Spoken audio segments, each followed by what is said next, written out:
sejahtera buat kita semua. Shalom, Swastiastu, Namo Buddhaya, dan salam kebajikan.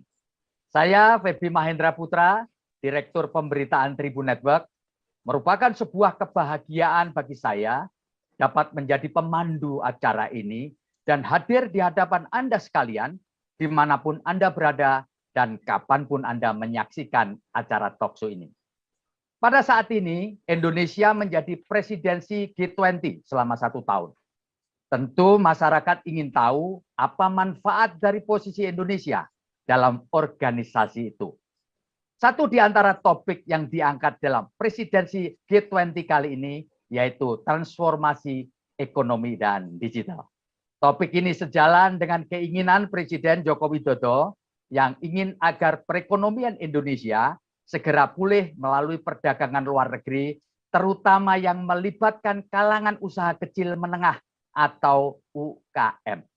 Di sejumlah negara asing, diaspora Indonesia telah membentuk berbagai macam wadah untuk mengembangkan perdagangan dengan negara setempat, yang pada ujungnya untuk meningkatkan kesejahteraan para wirausaha Indonesia, termasuk kalangan UKM. Oleh karena itu perlu dibangun konektivitas antara UKM dengan para diaspora Indonesia untuk bisa saling membantu dan berkolaborasi. Oleh karena itu, Tribun Network Kompas Gramedia bekerja sama dengan Kementerian Luar Negeri Republik Indonesia menggelar acara ini bertajuk Manfaat G20, membangun konektivitas UKM dan diaspora Indonesia. Terima kasih kepada Bank Jatim yang telah turut serta dalam acara ini. Bank Jatim merupakan bank devisa berperan dalam transaksi ekspor-impor dengan mendukung program pemerintah Provinsi Jawa Timur dalam mencetak UMKM ready ekspor sinergi bersama instansi dan asosiasi terkait. Nah, kali ini sudah hadir para narasumber yang luar biasa, ya. Yang pertama tentu ada Bapak Hartio Harkomoyo. Beliau adalah Direktur Informasi dan Media Kementerian Luar Negeri Republik Indonesia. Nah, oleh karena itu saya ingin sapa dulu Pak Hartio Harkomoyo. Selamat sore. Assalamualaikum Pak Hartio Harkomoyo. Selamat sore, Waalaikumsalam Pak Feby, apa kabar? Alhamdulillah. Bapak, terima kasih. Kita sama sehat Pak. Bisa Bapak memperkenalkan diri secara singkat Pak. Supaya penonton kita, pemirsa kita, pembaca kita mengenal Bapak secara lebih baik. Dipersilahkan Bapak. Baik, terima kasih Pak Feby. Pertama izinkan saya untuk mengucapkan selamat kepada Tribun News. Saya mendengar bahwa Pak Feby sekarang sedang di Gorontalo. Betul, untuk Pak. mendirikan perwakilan di Gorontalo. Oleh karena itu, semoga Tribun News semakin jaya, semakin banyak perwakilannya, dan mewujudkan misi dari Tribun News turut serta mendidik, ya, mengedukasi warga negara kita. Pak Feby, izinkan nama saya tadi disebut Hartio Harkomoyo, tapi untuk singkatnya sebut saja Yoyo karena nama beken saya Yoyo gitu. Saya adalah betul Direktur Informasi dan Media yang baru saja bertugas. Sebelumnya saya adalah temannya Pak Jati yang nanti juga akan memperkenalkan diri. Saya terakhir bertugas di KBRI London. Itu Pak Feby, saya rasa perkenalan singkat. Nanti kalau ingin berkenalan lebih lanjut bisa di DM saya. Terima kasih. Oke, terima kasih Pak Yoyo. Wah, ini luar biasa. Dan selanjutnya kami persilahkan Bu Hening Tri Ujianti. Bu Hening, silakan memperkenalkan diri. Selamat sore. Assalamualaikum warahmatullahi wabarakatuh. Terima kasih Pak Feby dan Bapak Ibu sekalian. Sekali lagi saya ucapkan selamat buat Tribun News atas pembukaan yang ke-62 di Gorontalo. Gitu ya Pak Feby ya? Ya, terima kasih. Perkenalkan, nama saya Hening. Saya ditempatkan di pemimpin subdivisi di grup Trade Finance. Jadi saya pegang khusus untuk Trade Finance ekspor-impor ini mulai tahun 97. Jadi saya lulusan dari Sastra Inggris UNER. Ya, mudah-mudahan acara ini juga membawa edukasi yang baik buat para UKM yang orientasi untuk ready ekspor. Terima kasih Pak Feby. Terima kasih Ibu Hening, dan selanjutnya saya akan menyapa Ibu Vera Ferial. Beliau adalah Ketua Kadin Gorontalo sekaligus Ketua Asosiasi Kopi Gorontalo. Bagi Ibu Vera, silakan Bu memperkenalkan diri secara singkat. Hai, Assalamualaikum warahmatullahi wabarakatuh. Saya Vera Ferial. Saat ini saya berada di Gorontalo. Alhamdulillah, 2 hari yang lalu saya silaturahmi kepada Pak Feby sekaligus Direktur dari PT Tribun, dan congratulations atas dibukanya tribungorontalo.com, dan besar harapan semoga Tribun Gorontalo hadirnya di Gorontalo menjadi sebuah media yang bisa membantu para UMKM untuk bisa go ekspor internasional. Terima kasih. Jadi Bu Vera ini juga pengusaha, betul ya Bu ya? Benar. Nah, benar. Pengusaha muda dan kemudian juga bergerak di bidang perkopian serta perkopraan kalau nggak salah. Ya, saya eksportir juga. Iya, terima kasih Bu. Sukses. Nah, selanjutnya akan saya sapa Pak Hartono Sutanto. Beliau adalah CEO Innacor Limited Trading Company. Pak Hartono, silakan Bapak memperkenalkan diri. Pak Hartono Sutanto, monggo. Selamat sore, terima kasih Pak Feby. Silakan Pak. Salam sehat semua untuk teman-teman. Perkenalkan, saya Hartono. Saya asli Sidoarjo, Jawa Timur. Sekarang posisi saya sekarang di Korea, dan kita mendirikan perusahaan impor di Korea. Sekarang sedang mengimpor produk-produk dari Indonesia dan mendistribusikan di Korea serta negara-negara lainnya. Jika nanti ada yang berminat, monggo silakan DM. Terima kasih. Pak Hartono, rupanya kita ini satu daerah, Pak. Rumah saya di Sidoarjo loh, Pak. Saya orang di Sidoarjo, jadi bangga satu kota dengan Bapak ini, orang yang luar biasa ini, Pak Hartono. Ternyata dunia sempit ya, Pak ya. Iya, Pak. Iya, selanjutnya saya siapa Pak Kusuma Aji Pramanjati SEMSI. Beliau adalah akrab dipanggil Pak Jati. Di catatan saya beliau adalah General Secretary di Indonesian Smash Community di United Kingdom. Silahkan Pak Jati. Baik Pak Feby, Assalamualaikum warahmatullahi wabarakatuh. Waalaikumsalam. Ibu Bapak sekalian, terima kasih kesempatan yang diberikan kepada kami. Saya konteks hari ini mewakili organisasi kami. Namanya adalah ISME UK, Indonesian Small Medium Enterprises Community, yang ada di Inggris.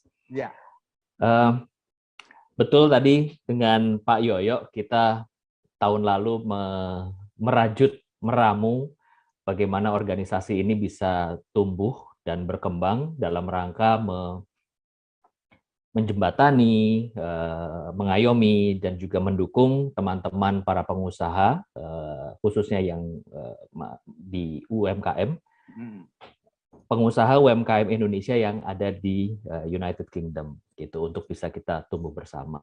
Nah, mungkin nanti kita bisa diskusi lebih lanjut. Betul, luar biasa. Dan terima kasih juga kesempatan kali ini saya bisa mengucapkan selamat atas meluncurnya tribunnews.com Gorontalo. Semoga makin sukses. Pak Jati, luar biasa. Baik, tentu kita akan memberi kesempatan yang pertama kepada Mas Yoyo, saya nyebutnya Mas saja, biar tetap muda dan semangat. Mas Yoyo, Kementerian Luar Negeri tentu tidak hanya ngurusi soal politik, tapi juga urusan perdagangan, terutama kedutaan besar kita di berbagai penjuru dunia, demikian pula konsulat kita. Pak Yoyo bisa jelaskan Pak Yoyo, apa yang telah dan yang akan dilakukan oleh Kementerian Luar Negeri terkait bagaimana kita bisa membantu memulihkan ekonomi, terutama para UMKM atau kita sebutnya aja usaha kecil menengah, dan kebetulan pada tahun ini kita mendapatkan presidensi G20. Silakan Pak Yoyo. Terima kasih Pak Feby. Ini kalau kita mendengarkan suaranya Pak Feby ini sangat semangat ya. Jadi ini mudah-mudahan nanti ini menjadi hidup diskusi kita. Pak Feby, tentunya yang namanya diplomasi itu konteksnya luas. Dan salah satu diplomasi yang dilakukan oleh Kementerian Luar Negeri, oleh pemerintah Indonesia adalah diplomasi ekonomi. Nah, dalam konteks yang global gitu ya, diplomasi ekonomi itu bagaimana kita bisa meningkatkan investasi dari luar negeri untuk masuk ke Indonesia, bagaimana kita juga bisa meningkatkan perdagangan dengan negara mitra, dan juga tidak kalah pentingnya, dan ini menjadi salah satu primadona adalah pariwisata. Bagaimana pariwisata itu bisa meningkat. Memang sekarang tantangannya adalah pandemi.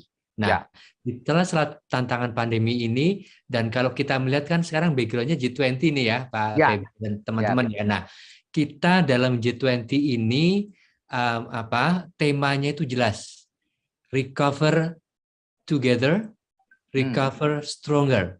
Jadi yang ingin kita dapatkan dari ini, yuk kita pulih bareng-bareng yuk. Dari Indonesia kita akan semakin kuat. Jadi ini adalah pesan yang kuat diplomasi kita untuk meningkatkan, alhamdulillah di Inggris telah lahir satu perkumpulan yang nanti bisa diharapkan bisa menjadi hub, Pak. Menjadi hub bagi produk-produk Indonesia, para UMKM, melalui bantuan teman-teman yang ada di Inggris.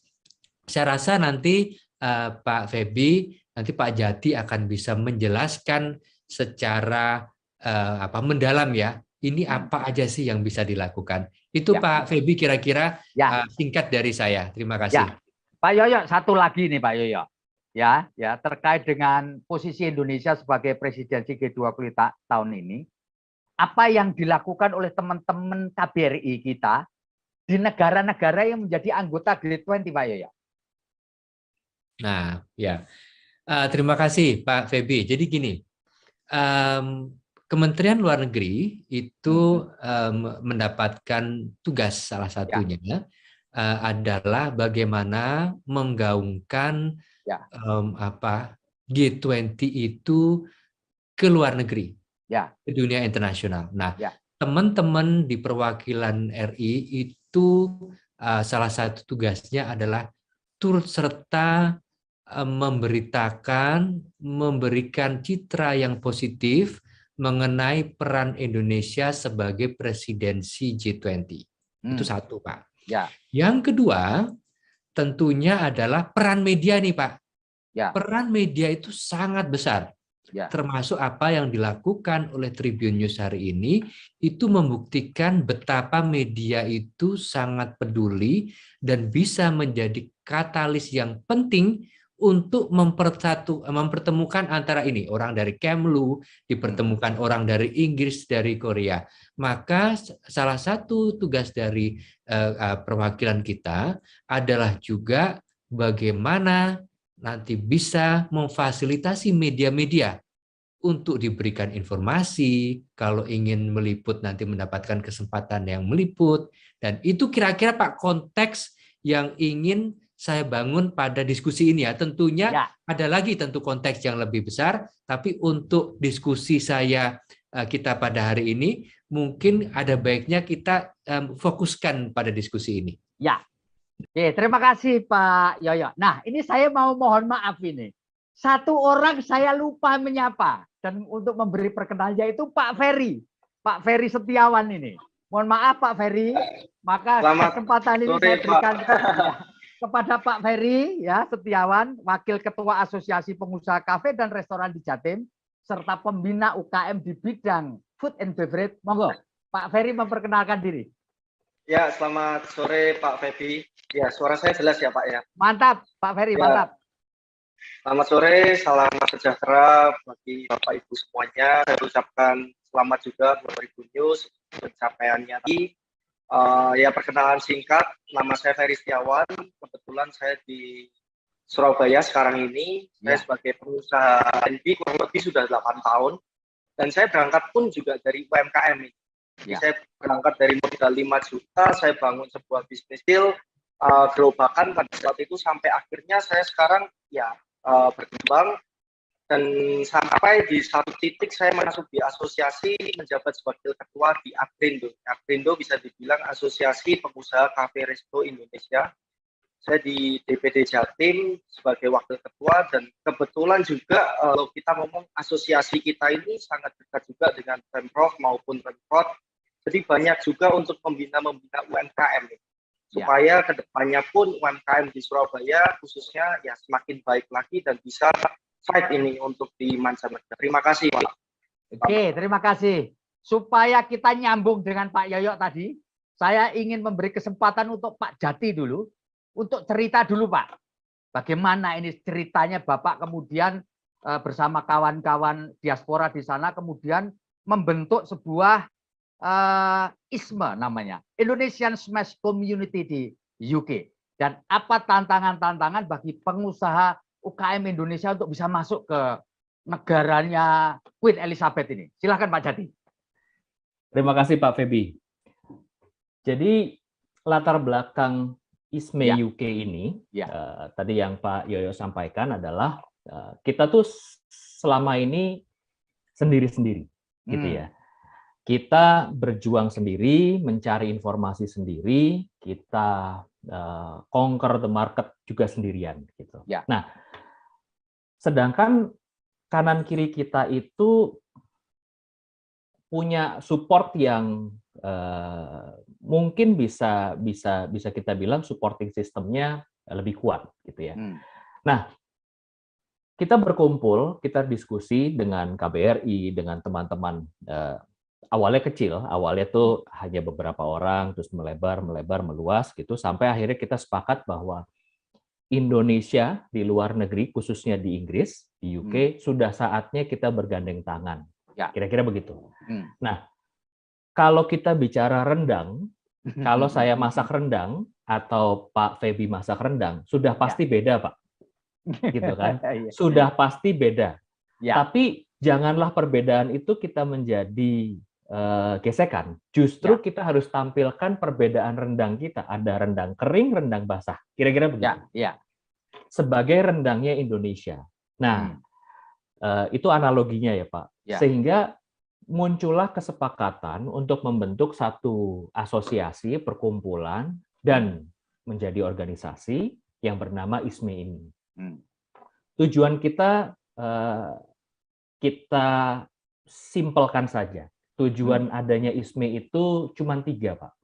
Yang pertama adalah memberikan dukungan kepada UMKM Indonesia yang ada di sini untuk bisa menjalankan bisnisnya dulu dengan cara kita adakan pelatihan atau ada FGD, ada kita kolaborasi dengan organisasi lokal yang menyediakan sertifikasi, baik itu sertifikasi food hygiene atau packaging dan lain sebagainya. Yang kedua adalah membantu UMKM Indonesia juga yang ada di UK untuk bisa mempromosikan produk atau layanannya kepada yang bukan cuma Indonesia. Jadi kita memasarkan kepada komunitas lain, komunitas internasional yang lebih luas, dengan cara menyelenggarakan kegiatan, menyelenggarakan event. Jadi selama ini kok ya pas ya, bulan Maret tahun 2021 tuh ISME lahir, jadi bulan ini adalah 1 tahun ISME berdiri. Kita sudah beberapa kali menyelenggarakan kegiatan, dari mulai yang skupnya kecil, besar, medium, dan seterusnya gitu. Sehingga, pameran atau gimana itu Pak Jati? Yang terakhir kita buat adalah namanya ISME Expo. Expo, ya. Expo kita buat di kota Oxford. Kita dapat tempat di City Town Hall. Jadi itu apa ya, balai kotanya lah, tempatnya wali kota itu berkantor, ada hall besar. Nah, kolaborasi juga dengan KBRI dan beberapa perwakilan BUMN yang ada di Inggris menyelenggarakan Expo.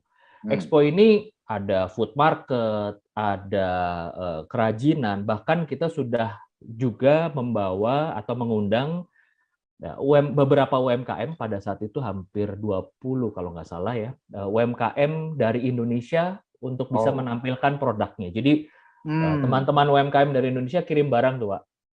Kirim barang ke Inggris, kita fasilitasi untuk pamerkan. Kemudian dipamerkan ya Pak ya? Dipamerkan gitu. Di antaranya apa aja Pak produk yang paling menonjol Pak? Bisa diceritakan Pak, yang waktu Expo itu Pak? Yang saya ingat ya Pak ya, itu produknya bagus-bagus semua dari mulai tas, sepatu, kain songket, kain batik, terus masker batik, termasuk ada piring pecah belah, ada perhiasan dan lain sebagainya. Itu animo atau respon dari pengunjung yang hadir di acara Expo. Kebetulan acara Expo itu tanggal 28 November 2021 kemarin. Mereka pengennya langsung beli gitu ya. Jadi sangat antusias ya Pak ya. Antusias sekali gitu. Wah, ini bagus nih gitu. Nah, cuman memang ini PR kita berikutnya ya. PR-nya, Pak, ya. Menurut saya it's a good problem gitu, karena berarti peminatnya ada, responnya ada, tinggal bagaimana kita menjalin lah dari teman-teman UMKM di Indonesia untuk bisa mencapai standar yang ada di Inggris. Itu yang dari UMKM Indonesia. Nah, dengan UMKM yang ada di Inggris sendiri, itu kita juga nggak kalah punya tantangannya gitu. Katakanlah memang mayoritas yang ada di dalam asosiasi kita pengusaha dalam industri F&B. Kita itu bisa kita katakan bahwa melakukan usaha F&B di Inggris itu bukan cuman asal enak. Oh iya. Jadi bukan cuman asal enak terus bisa buka warung jualan gitu. Kira-kira itunya begitu ya. Kalimat pertamanya. Karena ternyata tidak sesimpel itu. Setiap ada aktivitas menjual makanan dengan ada keuntungan, itu sudah dikategorikan sebagai usaha yang harus mengikuti regulasi detail. Seperti terdaftar di government, lalu ada sertifikasi food safety hygiene.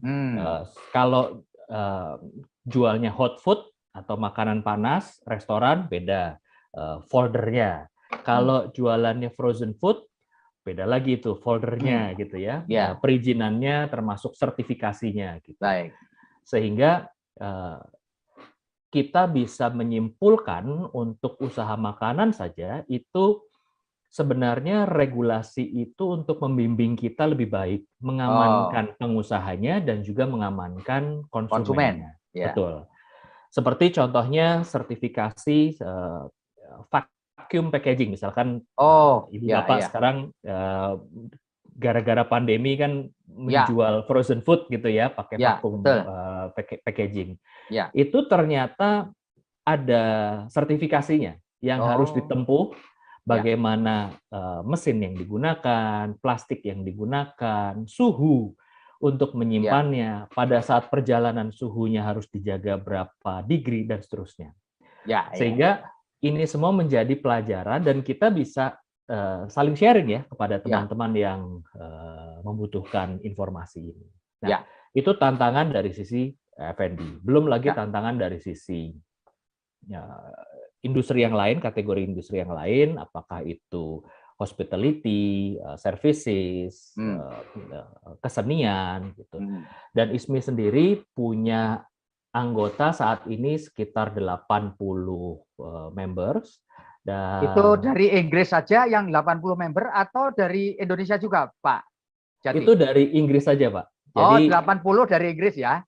Dan itu masih berjalan nih, Pak, masih bergerak nih, masih bertumbuh gitu. Kalau dari UKM Indonesia boleh nggak jadi membernya Bapak nih? Nah, kalau itu nanti kita bisa diskusi, Pak. Informasinya juga ada di website kita di isme.uk, sehingga kita bisa kolaborasi juga. Ada yang mulai untuk diskusi seperti itu. Itu masuk kepada tujuan ISME nomor 3, yaitu menjembatani UKM Indonesia untuk memiliki akses Inggris. Betul gitu.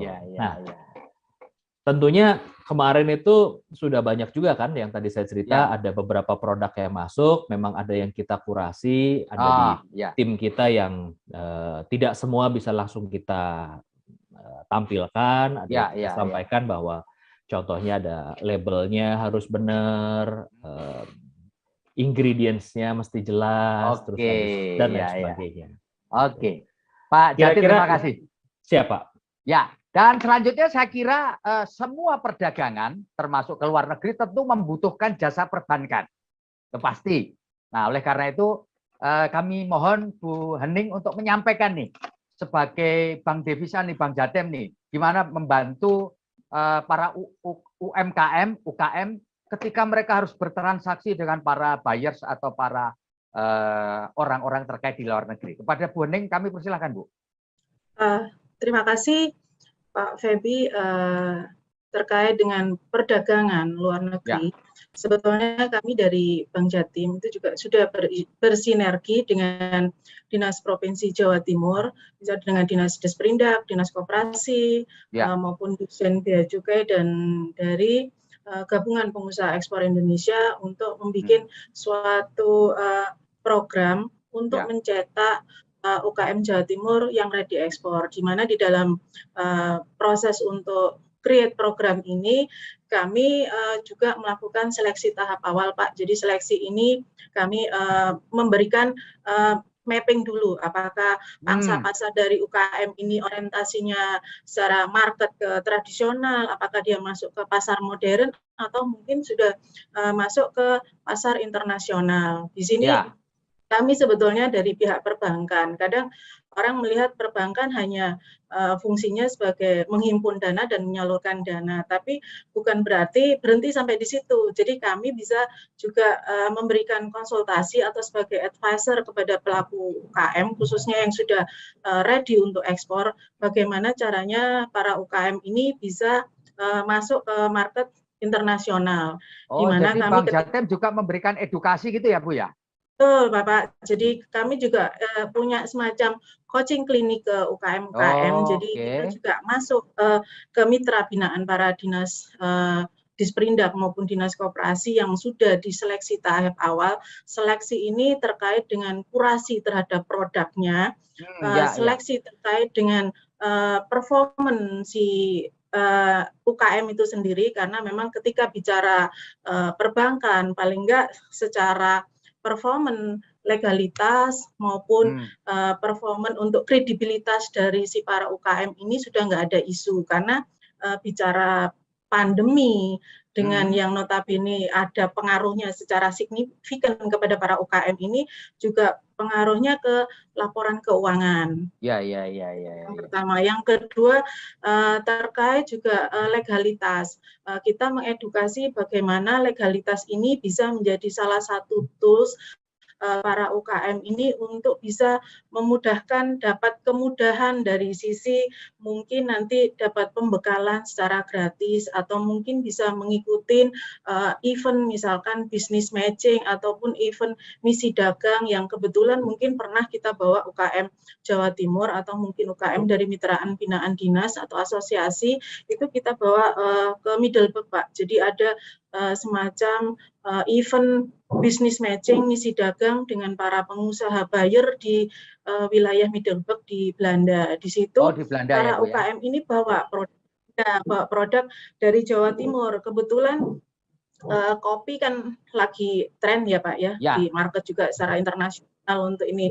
Jadi biji kopi di Indonesia khususnya memang itu diakui secara internasional. Itu kalau kita bicara kopi. Kalau tadi Pak Jati menyampaikan Mamin, sebetulnya wilayah Jawa Timur itu juga untuk produk Mamin ini banyak juga yang memang permintaan, hanya yang menjadi isu. Karena kita bicara diaspora dengan konteks yang hari ini, itu kita bicara diaspora, banyak sekali didengungkan, paling enggak kita pakai produk dari negara sendiri. Nah, siapa pengguna marketnya itu bisa juga warga negara Indonesia sendiri yang masih misalkan para TKI atau para pekerja yang memang bekerja di luar negeri. Kalau memang ada wadah yang semacam Pak Jati ini, jadi kita ada beberapa kemarin kayak para TKI yang ada di Korea sama Jepang, itu dia punya semacam asosiasi kayak koperasi. Nah, koperasi ini membutuhkan beberapa produk dari Indonesia, di mana untuk memenuhi produk ini difasilitasi oleh Pemkab beberapa wilayah di Jawa Timur itu untuk mengirimkan produk ini, tapi mekanisme untuk proses pengiriman itu masih mengalami kendala. Apakah memang nanti dari pihak KBRI atau setempat itu bisa mewakili untuk bisa istilahnya menjembatani lah Pak untuk transaksi kebutuhan para TKI yang ada di luar negeri, karena konteksnya juga lumayan nilainya juga lumayan, tapi ya kalau kita bicara mau masuk ke market internasional di wilayah Eropa untuk produk Mamin, karena memang ingredient komposisinya mungkin ya kita kurasi produk, packaging, kualitas muku sudah oke, tapi terkait dengan sertifikasi, karena memang pemahaman para UKM ini juga terbatas, itu yang menjadi kendala itu Pak. Jadi kedua juga mungkin harapan kami itu juga ada beberapa kemudahan dari pemerintah terkait misalkan dari furniture. Kalau furniture kita bicara furniture pasti produknya lebih orientasinya ke wood, ke kayu, dan ini ketika kita turun ke lapangan itu banyak sekali para pengusaha furniture yang memang sudah ready ekspor dan mungkin sudah ekspor itu terkendala dengan beberapa mekanisme kayak pemenuhan SLVK, jadi sistem verifikasi legalitas kayu. Jadi untuk proses legalitas kayu ini Pak, para UKM yang notabene dia masih merintis itu tidak bisa mendapatkan izin sertifikasi proses untuk perizinan, karena memang lokasi usahanya mereka masih sewa. Ada beberapa hal yang sebetulnya kalau kita lihat produknya sudah diakui di market Eropa maupun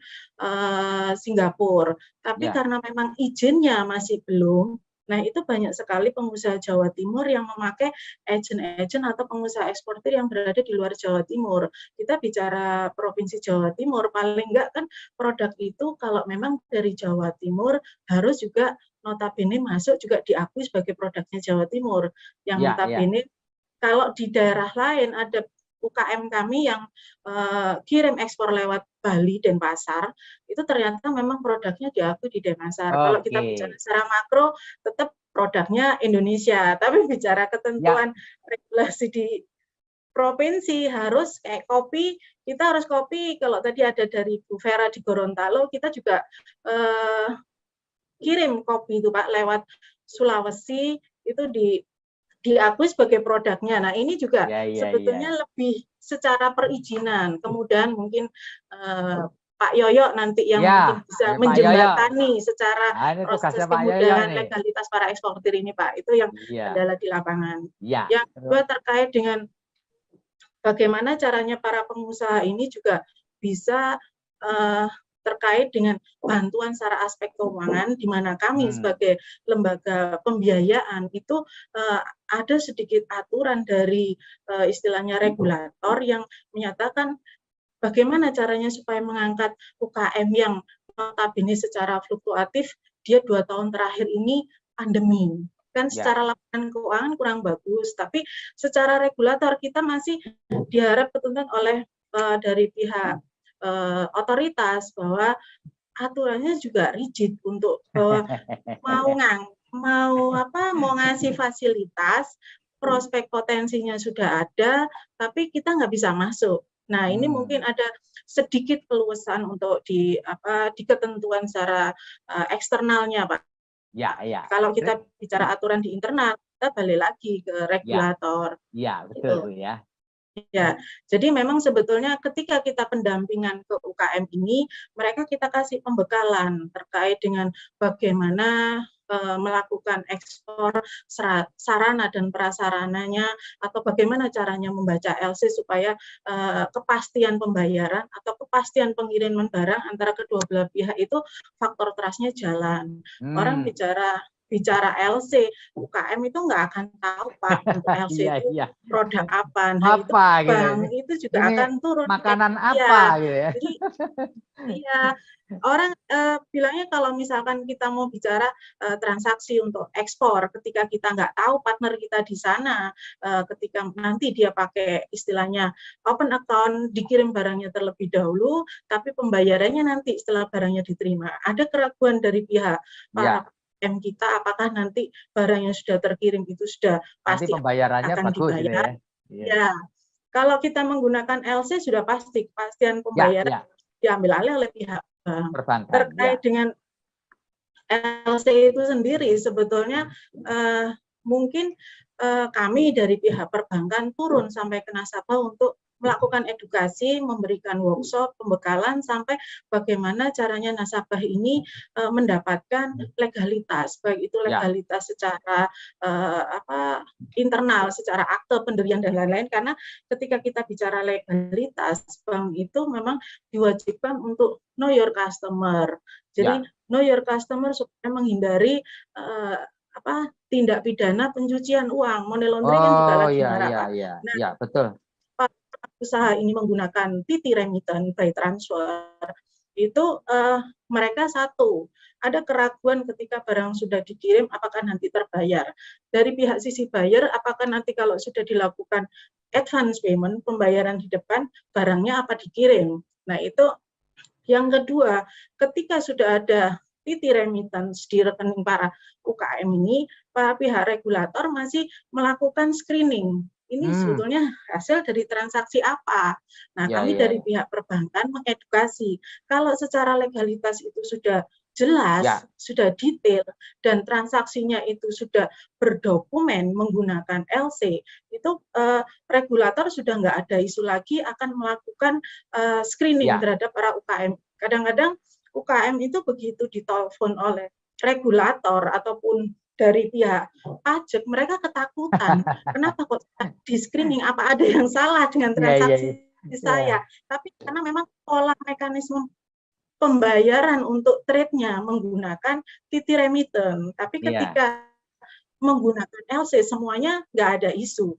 Jadi kami memang Pak turun ke lapangan, sinergi juga dengan instansi terkait ini mengedukasi mulai dari bagaimana para pelaku UKM ini mendapatkan bisnisnya atau mungkin dia membuat company profile si UKM itu sendiri karena lebih banyak para UKM ini yang agak takut untuk mengurus legalitas. Bicara kalau kita bilang pelayanan satu atap terpadu, pemerintah sudah mempermudah akses bahwa mau ngurus perizinan bisa bukan lagi one day service, tapi bisa mungkin 1 hour gitu ya Pak. Jadi sekarang sudah terintegrasi kemudahan itu. Jadi beberapa hal ini memang kami dengan para asosiasi atau dinas itu mau mencari UKM mana sih yang memang mau kita create untuk ready ekspor. Jadi dari seleksi itu sudah mulai secara SID-nya bagus, secara portofolio bisnisnya sudah oke. Nah itu kita bisa masuk ke business matching. Kita bawa mereka ke event-event misi dagang di luar negeri. Seperti itu Pak Feby. Ya, terima kasih. Ini supaya nyambung dengan Bu Hening nih. Pak Hartono Sutanto ini sebagai warga Sidoarjo dengan warga Jawa Timur juga loh Bu ini. Warga Jawa Timur kebanggaan kita ini. Pak Hartono bisa ditanggapi itu apa yang sudah disampaikan oleh Bu Hening terkait dengan beberapa tantangan ya, challenges ya, terutama bagaimana Pak Hartono bisa menceritakan kondisi produk UMKM kita di Korea. Silakan Pak Hartono. Baik, terima kasih. Terima kasih Pak Feby atas waktunya. Nah, saya melanjutkan tadi apa yang dibicarakan teman-teman kita Pak Jati di UK dan Pak Kemenlu dan Bu Hening. Itu betul semua dan kebetulan kita sudah melakukan semua itu. Kendala yang kita hadapi di Korea adalah sama karena di Korea ini anggap kita bicara F&B dulu ya karena banyak teman-teman yang rasanya dari bidang F&B itu sangat ketat dari segi prosedur, perizinan, lalu standar sangat ketat. Dan tadi yang dibicarakan untuk masalah business matching, pameran, itu kita sudah sering mengikuti mulai tahun 2017. Kita rutin dengan UMKM Indonesia. Ternyata kendalanya itu adalah bukannya barang kita tidak diterima, mereka sangat antusias karena barang Indonesia sangat enak. Pastilah kita promosi barang Indonesia mereka suka. Masalahnya kalau mau beli di mana? Barangnya apa ready stock. Nah, itulah kendala dari produk-produk UMKM kita ketika mengikuti pameran di Korea terutama. Karena setelah pameran selesai, tidak ada kelanjutan. Karena market menerima barang tersebut, tetapi mereka sangat susah bagaimana mendapatkan produk ini. Karena kebudayaan Korea adalah sangat cepat-cepat. Begitu mereka membeli, besok harus tiba. Itu kan standar di Korea. Nah, sedangkan dengan itu kita pun juga memperhatikan di Korea ini ternyata pintu masuk bagi produk-produk UMKM adalah untuk dikonsumsi oleh orang-orang Indonesia sendiri di sini. Di sini adalah 40.000 orang Indonesia di sini. Banyak Pak ya? Dan, ya, kebetulan kebanyakan adalah PMI yang bekerja. Pekerja migran ya? Iya, pekerja migran. Dan di sini banyak paguyuban, masjid, serta koperasi. Di sini masjid itu ada 56. Lalu warung-warung Indonesia ada sekitar 60. Nah, ini adalah konsumen yang sangat besar. Dan sekarang kita mulai 2018, akhirnya kita start mengimpor produk Indonesia. Mengimpor produk Indonesia, bekerja sama dengan UMKM di Indonesia, tetapi juga banyak kendala pada saat kita start. Karena kita juga beberapa kali di-reject, karena tidak memenuhi syarat. Nah, begitu di-reject, itu kita sudah rugi semua. Oke. Lalu masalah pembiayaan tadi, yang masalah Bank Jatim. Itu kalau ada UMKM yang sudah ready, sudah regular ekspor, tetapi karena di Indonesia itu kan teman-teman tahu sendiri, bukannya produknya yang susah adalah dari banyak faktor untuk mendukung produksi. Karena kenapa kita kalah dengan Vietnam, kita kalah dengan Cina, Korea, ataupun Thailand? Karena apapun yang akan kita lakukan di Indonesia itu investasinya sangat tinggi. Seperti contohnya packaging. Kalau di negara lain, kita bisa menggunakan packaging yang bagus dengan minimum quantity. Tapi kalau di Indonesia, kita pesan plastiknya dengan ukuran tertentu itu sudah puluhan ribu. Lalu dengan karton atau desain khusus itu sudah nggak mungkin bagi UMKM. Karena biayanya sangat tinggi untuk invest di depan. Nah, itu juga adalah kendala bagi partner kita UMKM untuk memenuhi permintaan kita. Dan kita setiap kali produksi, kita akan menunggu. Karena menunggu uang DP, lalu produksi, tadi tidak bisa lancar karena dari Indonesia sendiri, barrier-nya untuk mempersiapkan itu sangat mahal. Dan kita sekarang sudah, kita sudah reguler ekspor ke Korea, lalu juga ke Saudi Arabia juga. Jadi UMKM kita juga sudah ya bisa dibilang terlatih untuk memproduksi barang ekspor. Dan ini kita juga kerjasama dengan teman-teman PMI yang di Korea. Kita mendirikan badan usaha milik masjid Al-Barokah. Dan masjid ini, badan usaha milik masjid ini sudah diresmikan juga oleh Pak Dubes Sumaradi pada tahun 2020 lalu. Kita sekarang akan mendirikan fasilitas produksi barang-barang Indonesia. Karena terus terang, dari segi regulasi, kita sangat kalah dengan Vietnam, Thailand, Filipina. Banyak produk-produk kita tidak bisa masuk di Korea. Itu karena faktor regulasi hubungan diplomatik lah, bukan karena barang. Seperti kemiri, buah-buahan, hasil peternakan, itu sangat tidak bisa masuk. Jadi itu peran KBRI menjadi strategis apa enggak, Pak Hartono? Karena ini adalah regulasi, seperti saya ambil contoh seperti telur asin. Siapa nggak tahu telur asin Brebes kan enak ya Pak? Iya, betul. Tetapi kita tidak bisa masuk telur asin dari Indonesia. Yang bisa masuk Pak? Itu regulasi Korea. Karena yang bisa masuk telur asin adalah hanya bisa dari 7 negara. Oh, begitu ya. Cina, Vietnam, Taiwan, Thailand, Jerman, Amerika, dan Jepang. Indonesia nggak masuk. Kenapa Pak? Alasannya apa nggak bisa masuk telur asin kita Pak? Banyak hasil produk pertanian dan perkebunan itu tidak bisa masuk. Itu regulasi pemerintah Korea. Iya. Beras tidak bisa masuk. Tidak bisa ditembus Pak itu Pak, regulasi itu. Negara lain bisa, masa kita nggak bisa? Ya, banyak teman-teman yang berasumsi seperti itu. Negara lain bisa masuk, tetapi kenapa kita barang Indonesia tidak bisa masuk? Tetapi kan dari hubungan diplomatik kedua negara kan mestinya harus saling open ya. Jadi seperti Korea masuk ke Vietnam banyak sekali, dia membuka pintu untuk barang Vietnam juga banyak. Dan ini kan kita nggak bisa ngikuti itu karena pemerintah Korea regulasinya seperti itu. Jadi kita menyiasati dengan akan mendirikan fasilitas produksi di sini. Jadi kita akan memproduksi end produk di sini, semua dari Indonesia, tetap dari Indonesia. Jadi bahan dasarnya dari Indonesia ya Pak ya? Dari Indonesia maupun nanti setengah jadi juga dari Indonesia. Di sini hanya finishing karena seperti contoh kita keripik singkong, kita anggap keripik singkong. Namanya satu item keripik singkong. Tetapi begitu dia packagingnya ada yang 1 kilo, 500 gram, 250 gram, 100 gram, 80 gram, dan rasanya ada beberapa macam, itu sudah menjadi bermacam-macam produk. Sedangkan bukan hanya satu produk. Pemerintah Korea tidak melihat itu. Dia per item dianggap satu produk. Sedangkan proses untuk impor di sini, satu produk itu akan di laboratorium, setelah lolos baru kita bisa proses impor. Dan itu biayanya juga sangat tinggi dan risiko juga sangat tinggi. Karena peraturan standar Korea dengan Indonesia sangat beda. Kadang-kadang ini yang tidak bisa diterima teman-teman UMKM karena standar BPOM Indonesia dengan Korea itu sangat jauh. Seperti contoh kadar acid value terhadap minyak goreng.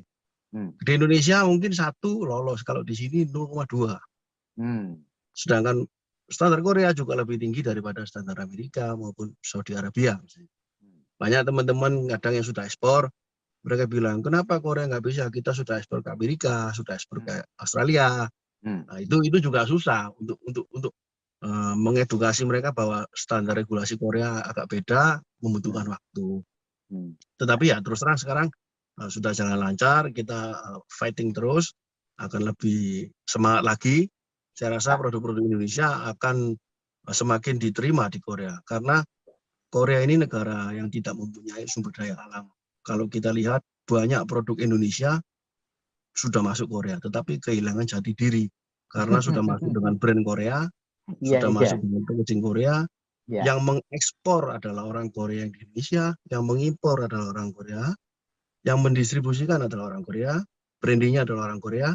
Jadi barang kita saja yang masuk, tetapi kita tidak menikmati value added di sini. Jadi apa yang kita mau kerjakan adalah bagaimana caranya kita bisa menambah add value ini untuk kita sendiri, karena dari Indonesia, oleh Indonesia, untuk orang Indonesia di sini dan orang Korea, gitu.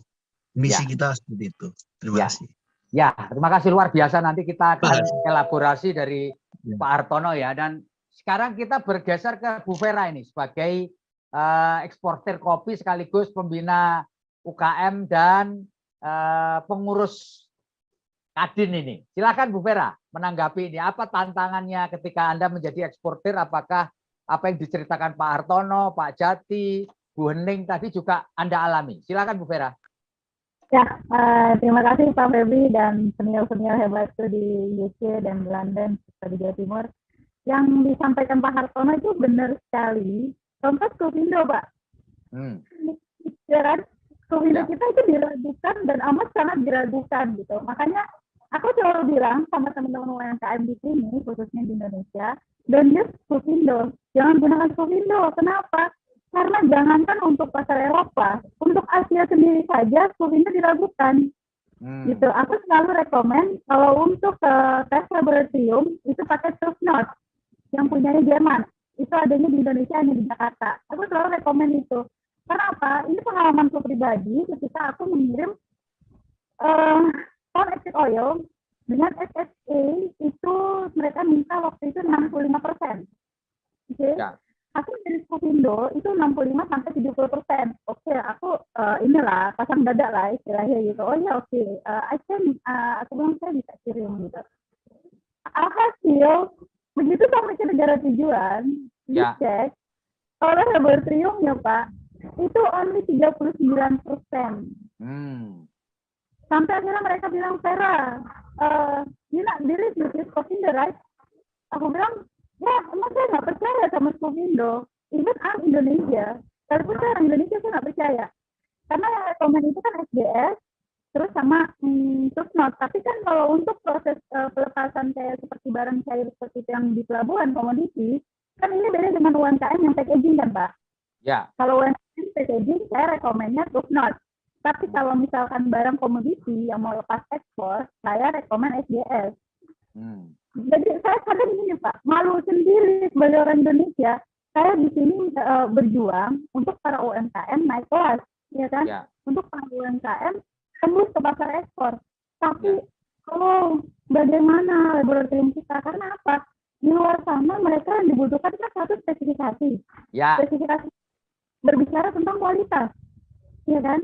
Ya. Setelah kualitas, itu yang tadi dibilang sama Pak Jati, setelah kualitas yang dibicarakan apa? Kuantitas. Pak Hartono tadi juga sampaikan itu kan, ketika kualitas kita bagus, pertanyaan kedua, apakah kita bisa mampu memenuhi permintaannya setiap bulan? Ya. Indonesia Pak, khususnya, memang Indonesia negeri para raja ya, dimanapun juga Pak Hartono lebih paham, Pak Jati lebih paham gitu. Dan aku sangat senang sekali Bu Hening juga tadi bilang tentang kayu jati, seperti apa kan proses ekspor kayu dari Indonesia ke luar gitu. Aku tadi sampai langsung berpikir gini Pak Ledi, wah asik nih kalau Pak Jati melakukan MOU dengan Kadin Gorontalo, terus Pak Hartono juga melakukan MOU dengan Kadin Gorontalo yang memang kita menitik beratkan membina para UMKM khususnya di Gorontalo. Bikin sudut tentang Gorontalo, Ya. kita punya gula aren, gula semut, itu mampu menghasilkan Pak, 1 bulan minimal 500 ton gula aren kita. Ya. Gitu. Tapi tinggal bagaimana kita menyamaratakan kualitasnya. Really now I need the investor. Aku butuh investor untuk membangun sebuah kawasan pabrik yang menyamaratakan hasil dari kualitas produk tersebut. Saat ini memang belum seragam, tapi by data itu 500 ton kita mampu menghasilkan gula semut dari aren. Nah, kemiri 50 ton per bulan kita bisa sanggup di Gorontalo. Kemiri. Kopra putih, terus kemudian cengkeh. Ya. Pokoknya dari alam Gorontalo ikan tuna, terus kemudian dari Teluk Tomini kebetulan ada di sini juga hadir nelayan dari Teluk Tomini, kita mampu menghasilkan ikan tuna terbaik. Tapi ya itu Pak, sekali lagi regulasi dari negara kita pun memang ada agak membingungkan para UMKM kita itu sendiri. Benar nggak Pak? Dalam sehari itu bisa berubah regulasinya. Aku yang come on. Sementara Bapak pasti lebih tahu, lebih paham. UMKM kan nggak sebenarnya nggak tahu kan itu yang UMKM mau tuh gimana caranya produknya bisa ekspor keluar, bisa tembus. UMKM bahkan nggak tahu apa sih regulasi yang terjadi. Contoh nyata Pak Hartono, minyak kemarin tanggal 26 Januari ada regulasi lagi keluar dari Kementerian Perdagangan dan Industri yang akhirnya mengakibatkan pendistribusian minyak di Indonesia itu berantakan. Sebagian bilang minyak langka, padahal minyak nggak bisa. Tapi gara-gara regulasi akhirnya seperti itu Pak. Ya. Jadi Pak Hartono, Pak Jati, saya mohon dengan kerendahan hati, saya pengen MOU kerjasama dengan London dan UK dari Kadin Gorontalo. Saya mohon pembinaan arahannya dari para senior di luar sana dan saya siap memberdayakan UMKM Gorontalo khususnya. Terima kasih. Ya, terima kasih Mbak Eva, luar biasa ini semangatnya.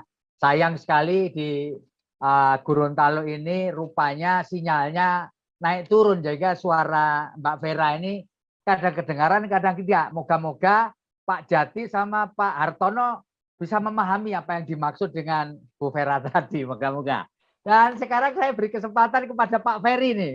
Pak Ferry bisa cerita juga sebagai orang yang berkecimpung dalam food and beverage dan pembina UMKM di kawasan Jawa Timur. Dan tentu saja pasti punya binaan yang juga sudah mempersiapkan diri atau bahkan sudah ekspor ke luar negeri terkait dengan industri F&B ini. Silakan, Pak Ferry. Oke, terima kasih Pak Ferry. Jadi kebetulan memang saya ini sudah 8 tahun berkecimpung di F&B dan bermula dari sebuah warung kecil sih sebenarnya. Ya. Kalau saya bilang sendiri pun juga UMKM ini kan kalau kita ngomong challenge-nya adalah 3 hal ya. Ada 3 hal yang bisa kita angkat adalah satu yang pertama knowledge. yaitu kita punya pengetahuan tentang apapun itu, variabelnya banyak, baik pemasarannya, produksinya, ya kan. Apapun kita bisa sampai ekspor akhirnya, produk kita bisa eksporkan. Yaitu yang pertama, yang kedua adalah capital, ya, permodalan, bisa baik dari permodalan ini mau dari kalau kita bangun bisnis kita bangun untuk usaha kita, ataupun kita bangun tempat produksi kita, ya kan. Yang ketiga ini kan network, yang mana hubungan kita supaya melancarkan bisnis kita ini bisa sampai dari yang kecil bisa menjadi lebih besar. Nah ini kalau saya bilang, saya pun pernah mengalami itu semua. Makanya saya di sini untuk bisa dibilang saya mengabdi lah. Gimana caranya saya bisa menjadi berguna ini atau menjadi berkat juga bagi teman-teman UMKM di Jawa Timur khususnya, supaya produknya ataupun brandnya ini bisa berkembang. Ya kan? Kita bilang ada produk bagus, orang bisa create something, tapi nggak bisa memasarkannya. Ya kan? Orang bisa create something tapi nggak bisa men-scale up-nya, misalkan seperti itu. Orang bisa create something tapi nggak bisa ini sampai akhirnya mengeksporkannya. Walaupun saya pribadi belum ekspor juga ini, ya kan. Saya masih